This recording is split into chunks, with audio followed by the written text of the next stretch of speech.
Intsha limengothi kulelizwe ngasohlangothini lokungasebenzi kwentsha, ukungalingani, ukungathuthukiswa kanye nenhlupheko. Intsha empisholo ibhekene nobhubha kanti lokhu kwenza lingacaci ikusasa layo njengoba enye yayo iyizigqila zezidakamizwe. Khathi ethula inkulumo yosuku lwentsha ngohlelo lozokuxhumana ngobuchwepheshe, uMengameli wezwe uthi ukunqoba inkinga yokungasebenzi kwentsha kungabukeka kuyinto engelula ukuyinqoba, kepha khona kunganqotshwa. The challenge of youth unemployment can seem insurmountable. However, we know what we need to do to address it.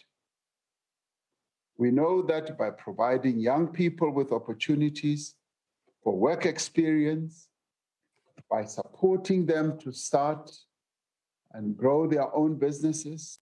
Ihlala ibuza njalo ukuthi yini uhulumeni nezwe abazoyenzela yona. Kepha uMengameli uRamaphosa uthi nentsha ngokwayo kufanele izibuze ukuthi yini ezoyenzela izwe.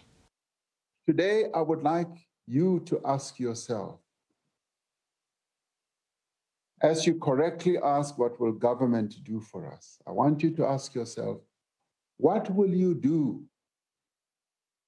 for this country as young people?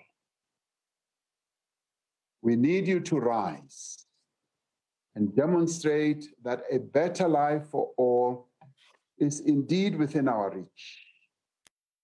Thuthukisa kusemahlombe entsha njengoba kufanele isukume ibhukule isingathe impilo yayo. I call on you to take responsibility for your future. This requires focus, it requires patriotism, it requires commitment and consistency. In a word, it requires hard work. Intsha yango-1976 yalwa nohulumeni nobandlululo, kepha intsha yanamuhla ilola imfundo yamahhala kanye namathuba omsebenzi. NginguSamkele Maseko wezindaba ze-SABC, ngibika ngiseGoli. Amaqembu ezombusazwe aphawule kanje ngosuku lwentsha. We need to get the unemployment rate all the way down to single figures. But at least DA governments are in the fight against unemployment. ANC governments have given up this fight a long time ago. And that's what you get in the DA, a party that will fight for you every step of the way. We are not here to celebrate June 16 because we don't celebrate revolutionary days. We commemorate them.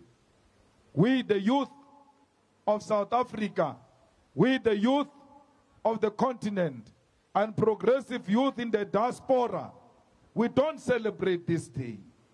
How can you celebrate people being killed?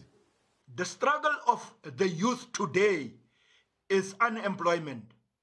If President Ramaphosa wants to address this crisis of unemployment facing our youth, then he must introduce a 2-year skills training course in the military. Nothing much has been done to change the lives of young people in South Africa.